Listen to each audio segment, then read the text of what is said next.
Hello दोस्तों, hit story में आपका स्वागत है। बहुत गर्मी की वजह से मैं कमरे की बजाय खुली छत पर सोने के लिए अपनी चारपाई डालकर लेट गया। यहाँ बहुत गर्मी थी और ऐसा लगता था जैसे गर्मी से मेरा दम घुट जाएगा। मैं उस वक्त को सोच रहा था जब मैं अपना घर छोड़कर बाबा के साथ यहाँ इस शहर में चला आया था। मुझे अपनी जगह लेटे काफ़ी देर गुजर गई थी। मेरी आंखें से नींद कोसों दूर थी। मैं बस इधर-उधर करवटें बदल रहा था कि अचानक ही मुझे दर्दनाक चीखें सुनाई दी और मैं घबराकर उठ बैठा। ऐसा लग रहा था जैसे कोई बहुत बड़ी तकलीफ में चीख रहा हो। मैंने इधर-उधर निगाह दौड़ाई लेकिन हर तरफ सन्नाटा था। आज तो पत्ते भी हिलने से इनकार कर चुके थे। जिसकी आवाज़ बहुत हल्की सुनाई दी थी और जब दोबारा आवाज़ ना आई तो मुझे लगा कि शायद मुझे वहम हो गया है। यह गर्मी ने मुझे पागल कर दिया है। आधी रात को इंसान को ऐसे ही ख्याल आते हैं और मैं तो पहली बार इस खुली छत पर सो रहा था। लेकिन कुछ ही देर में दोबारा वही दर्दनाक चीखों की आवाज़ मेरे कानों में पड़ी तो मुझे यकीन हो गया कि यह मेरा वहम नहीं है बल्कि वाकई में कोई दर्द से चिल्ला रहा है। लेकिन कौन? और जब मैंने इस धीमी-धीमी आवाज़ का एहसास किया तो मुझे पता चला कि आवाज़ हमारे पड़ोस वाले घर से आ रही है। मैं अच्छी तरह जानता था कि इस घर में कौन लोग रहते हैं, लेकिन रात के इस पहर उनके घर से इस तरह की आवाज़ आना अजीब बात थी। मैं घबरा गया कि कहीं वह लोग किसी परेशानी में ना हों, लेकिन मेरा उनसे इतना ज़्यादा वास्ता नहीं था। मैं मुँह उठाकर रात की इसी पहर में उनके घर में चला जाता। कुछ देर तक चीखे को सिलसिला यूं ही चला और मैं बेचैनी से यहाँ-वहाँ टहल रहा था। फिर 1 घंटे बाद यह सिलसिला बंद हुआ तो मुझे नींद आ गई। लेकिन अगली सुबह जब मेरी आँख खुली तो यह बात मेरे दिमाग में किसी हिस्से में बैठ गई थी कि रात पड़ोसन वाले घर में कुछ न कुछ ऐसा हो रहा था जो गलत था। लेकिन मैं यह बात किससे पूछता और ऐसा क्या करता जिससे मुझे पता चलता कि पड़ोस वाले घर से रात को चीखे की आवाज़ क्यों आ रही थी। मैं इन्हीं सोचों में उलझा हुआ था कि बाबा ने मुझे समझा दिया कि जब तक हम शहर में हैं मुझे यहीं नौकरी करनी है और मुझे नौकरी ढूंढनी शुरू कर देनी चाहिए। मैंने बाबा के आगे सच्चे बेटे की तरह सिर झुका लिया और इसी दिन से नौकरी की तलाश में निकल पड़ा। लेकिन नौकरी मिलना इतना आसान तो नहीं था। मैं जानता था कि मुझे रोज़ कई जूते घिसने थे। बाबा चाहते तो किसी अच्छी कंपनी में मेरी सिफारिश भी कर सकते थे, लेकिन मेरे बाबा बहुत ही ईमानदार और रसूल के पक्के थे। वह सिफारिश कामों के सख्त खिलाफ थे और चाहते थे कि मैं अपनी मेहनत से ज़िंदगी में आगे बढ़ूं। बाबा ने बचपन से ही हमें ऐसी सीख दी थी, इसलिए हमें भी बाबा की पोस्ट का फ़ायदा उठाने की आदत बिल्कुल नहीं थी। सारा दिन धूप गर्मी में नौकरी के लिए परेशान होकर मैं शाम को घर लौट रहा था कि तभी मैंने पड़ोस वाले लोगों के उनके घर से बाहर निकलते देखा। वह दोनों ही किसी बात पर मुस्कुरा रहे थे और ऐसा नहीं लग रहा था जैसे रात के वक्त उनके घर में कुछ हुआ हो। इस बात ने मुझे बहुत हैरान कर दिया था।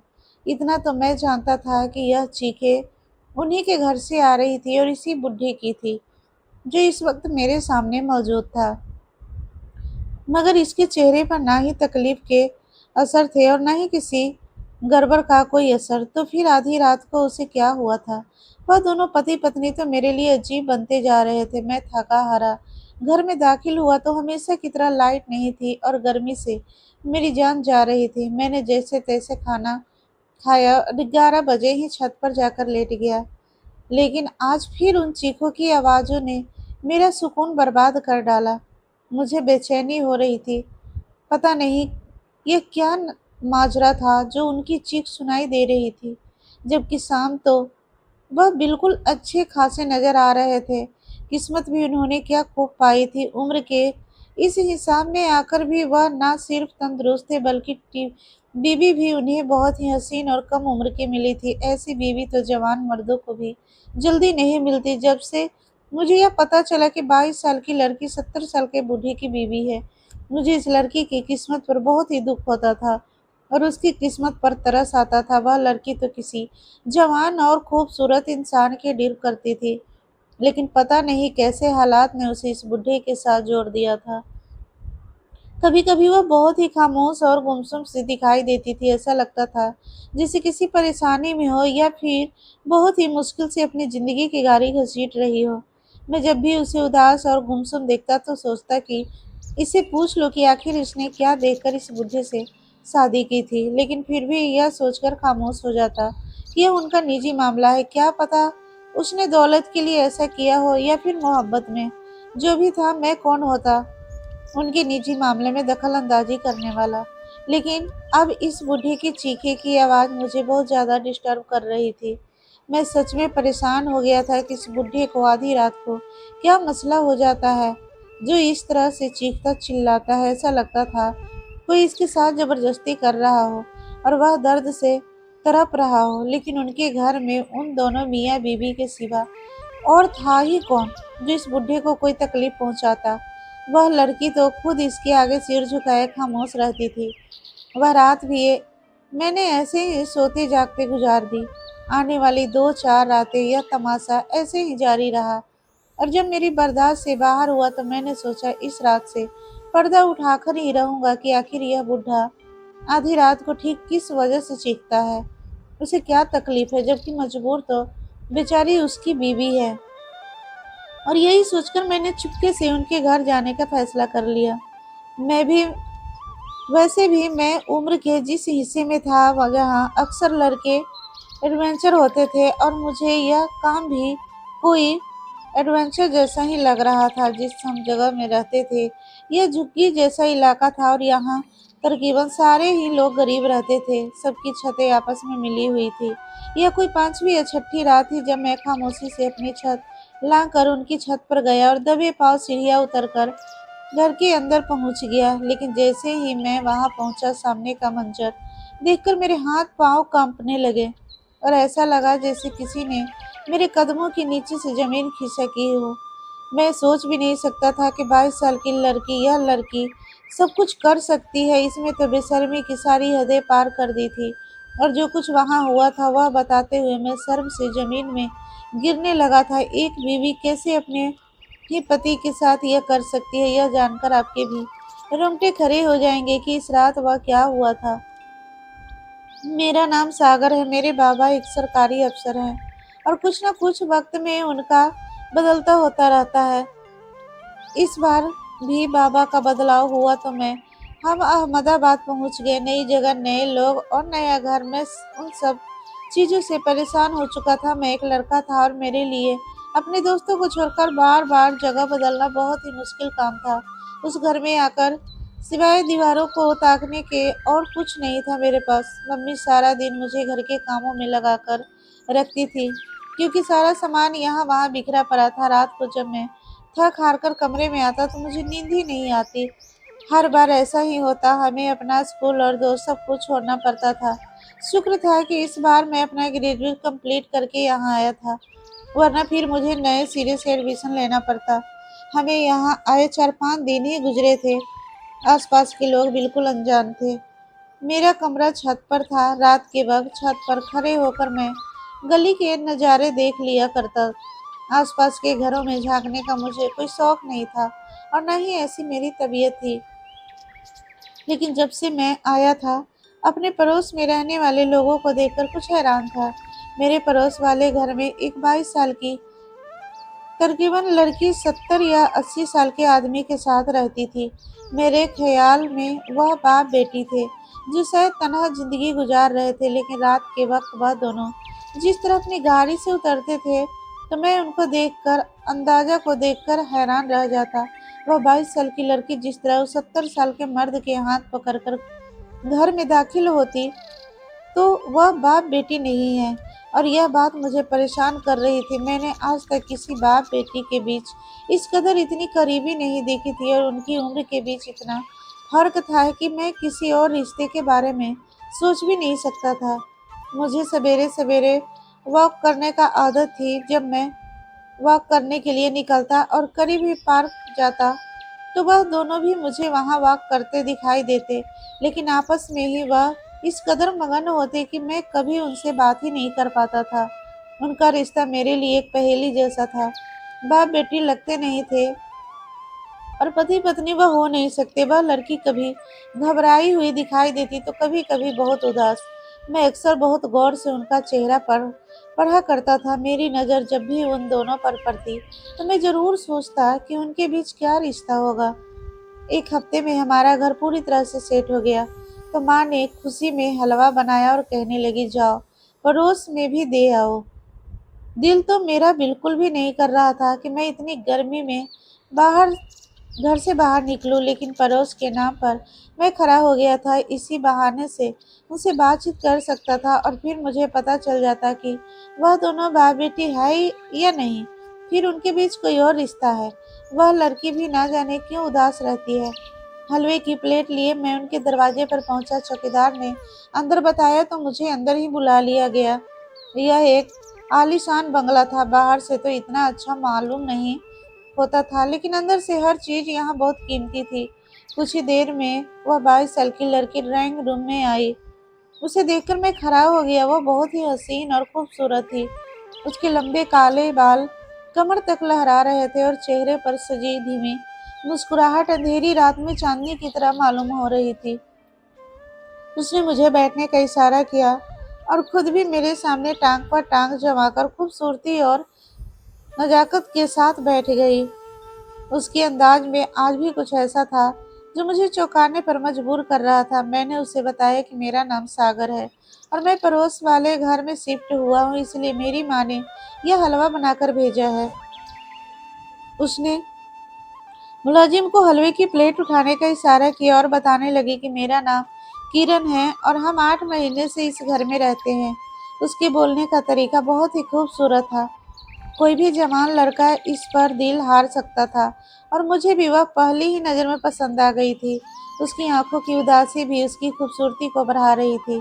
उससे पहले कि मैं खुद उससे कोई सवाल करता, वह 70 साल का बूढ़ा कमरे में दाखिल हुआ। मैंने उसे फौरन नमस्ते किया। वह कम से कम मेरे दादा की उम्र का था। किरण ने उस बुढ़े से मेरा इंट्रोडक्शन करवाया और बताया कि वह मेरे पति है तो मुझे बुरी तरह झटका लगा था। ऐसा लगा जैसे मेरे सिर पर आसमान गिर गया हो। किरण 22 साल की कितनी जवान और खूबसूरत लड़की थी। उसका पति 70 साल का बूढ़ा कैसे हो सकता था। मुझे तो अपनी आंखों पर यकीन ही नहीं आ रहा था। लेकिन पिछले कुछ दिनों से मैं जो उनके बीच देख रहा था वह उसी रिश्ते का इशारा था और शायद यही बात थी कि किरण हर वक्त उदास नजर आती थी। बहुत मुश्किल से मैंने अपने चेहरे के अंदाज पर काबू पाया और एक झुट्टी मुस्कुराहट चेहरे पर सजा ली।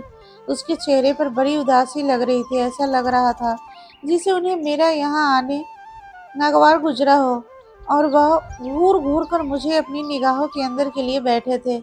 उन्होंने किरण को इशारे से अंदर जाने को कह दिया था। मेरा दिल बड़ा खुश होकर आया था, लेकिन वापसी पर बहुत से सवाल मेरे दिमाग में थे। नौकर प्लेट लेकर वापस आया तो मैं प्लेट उठाकर अपने घर लौट आया, लेकिन सारा रास्ता मेरे दिमाग में किरण का खूबसूरत चेहरा घूम रहा था। ऐसे भी कौन सी मजबूरी आ पड़ी थी कि किरण ने उसे बुढ़े से शादी कर ली थी। यकीनन वह बुढ़ा किरण के साथ बहुत सख्ती करता था या फिर उसे अपनी बीवी पर भरोसा नहीं था। फिर हैरानी तो मुझे किरण पर हुई थी। वह कैसे इस शादी के लिए तैयार हो सकती है। अगर बात सिर्फ पैसे की थी तो पैसा तो वह किसी जवान मर्द से भी शादी करके भी हासिल कर सकती थी। उसे देखकर तो कोई भी जवान और अमीर मर्द उससे शादी कर लेता, लेकिन उसने बुढ़े का साथ क्यों चुना। मैं तो खुद उसे देखकर दिल हार बैठा था। जो भी था, मुझे किरण की किस्मत पर बड़ा अफसोस था।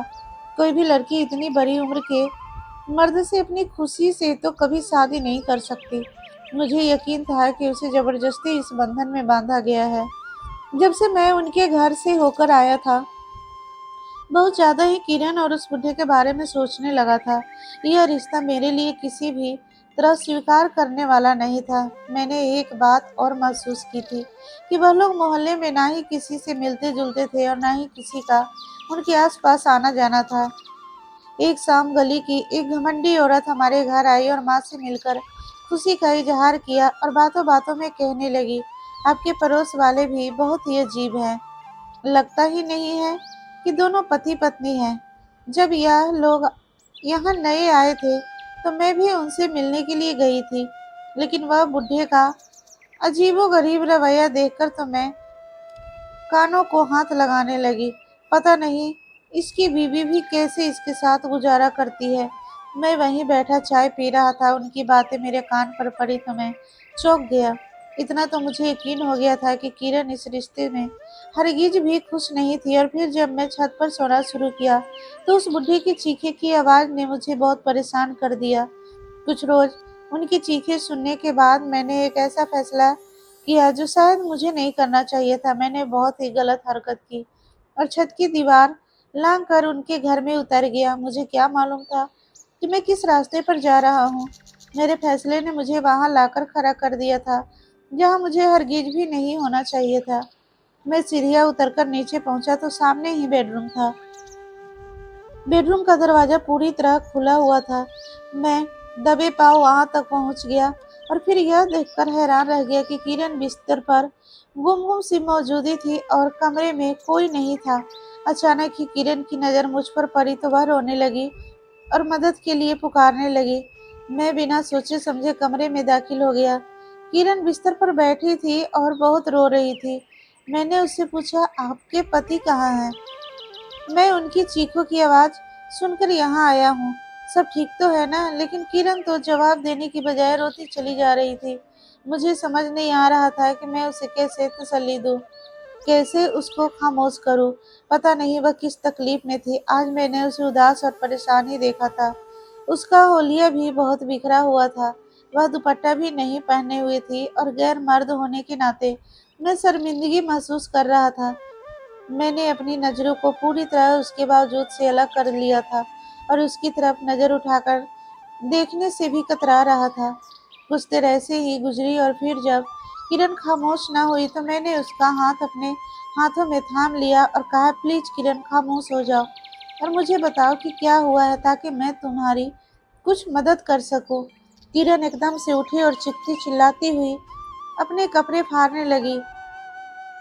उसकी इस हरकत से मैं घबरा गया था। देखते ही देखते उसने अपने कमीज को जगह जगह से फाड़ दिया और उसका जिस्म नजर आने लगा। मैं उसे रोकने की हर हर मुमकिन कोशिश कर लिया था, लेकिन ऐसा लगता था जैसे उस पर कोई भूत सवार हो गया हो। उसका होलिया पूरी तरह उजड़ गया था, लिबास फटा हुआ था और बाल बिखरे हुए थे। मैंने घबरा कर यहाँ वहाँ देखा क्योंकि उसका पति कहीं नजर नहीं आ रहा था और किरण की हालत बिल्कुल खराब हो चुकी थी। और इससे पहले कि मैं हालात को समझ पाता, किरण की मुश्किल समझ पाता, वह बुढ़ा आदमी कुछ पुलिस वाले के साथ कमरे में दाखिल हुआ और मुझे देखकर चीखते हुए कहने लगा, मेरी बीवी ने कुछ देर पहले फोन करके यही बताया था कि पड़ोस वाला लड़का उसकी इज्जत पर हमला करने के लिए घर में घुस आया है।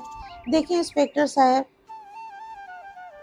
यही है, रंगे हाथे पकड़ा गया है।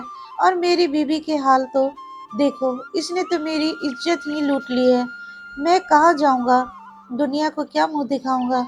वो खूब शोर मचा रहे थे। किरण ने बिस्तर पर पड़ी चादर उठाकर अपने ऊपर डाली और रोते हुए अपने पति से लिपट गई। पुलिस वालों ने एक जोरदार थप्पड़ मेरे मुंह पर मार दिया और मेरे हाथों में हथकड़ियां लगाने लगे। मैं तो अभी तक सारे मामले को समझ ही नहीं पाया था। उस बुढ़े ने बहुत हंगामा कर रखा था और मुझे गालियां दे रहा था। और फिर किरण ने रोते हुए पुलिस वालों से कहा कि अपनी इज्जत का तमाशा नहीं बनाना चाहती और इस मामले को यही खत्म करना चाहती है। उसने अपनी इज्जत खो दी है और इसके बदले वह जुर्माने के तौर पर मुझसे 10 लाख रुपए चाहती है। किरण की बात सुनकर मैं हक्का बक्का रह गया और आहिस्ता आहिस्ता मुझे हर बात समझ में आती चली गई और मैंने अपना सिर पकड़ लिया। मैं सोच भी नहीं सकता था कि किरण जैसी लड़की हवस में इस कदर अंधी हो सकती है कि अपने पति को ही साथ मिलकर ऐसा घिनौना खेल रचा सकती है। पुलिस वालों ने मेरी तरफ देखा और कहने लगे, क्यों भाई, तूने एक जवान लड़की की इज्जत पर हमला किया है और उसके पति की गैर मौजूदगी में इसके कमरे में पहुंच गया है। अब बात या तो जेल जाकर सालों की कैद काटेगा या फिर इसका जुर्माना पूरा करेगा।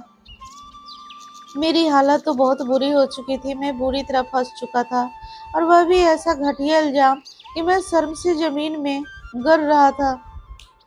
मैंने पुलिस वाले को यकीन दिलाने की कोशिश की, मैं बेकसूर हूँ और उन दोनों पति-पत्नी ने यह बाकायदा प्लान बनाना शुरू था मुझे फंसाने के लिए। लेकिन पुलिस वाले ने कुछ भी सुनने के लिए राजी नहीं थे।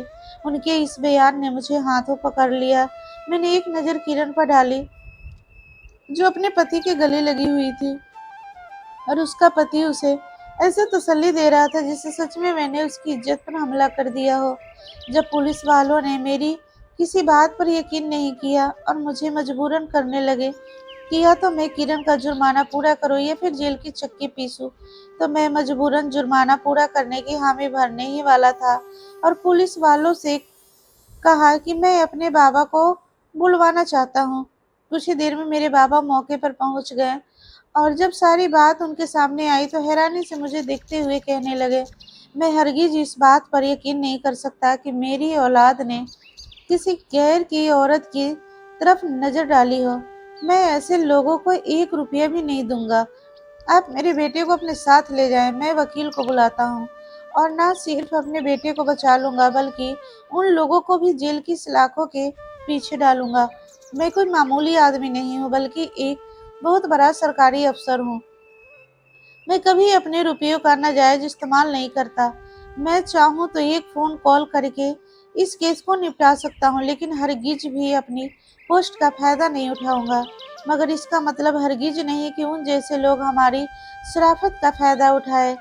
जब पुलिस वाले को बाबा के बारे में पता चला, तो उनके लहजे में खुद ब खुद इज़्ज़त आ गई और वह बूढ़े और रोशनी को तो हवा ही खुश करने लगी थी।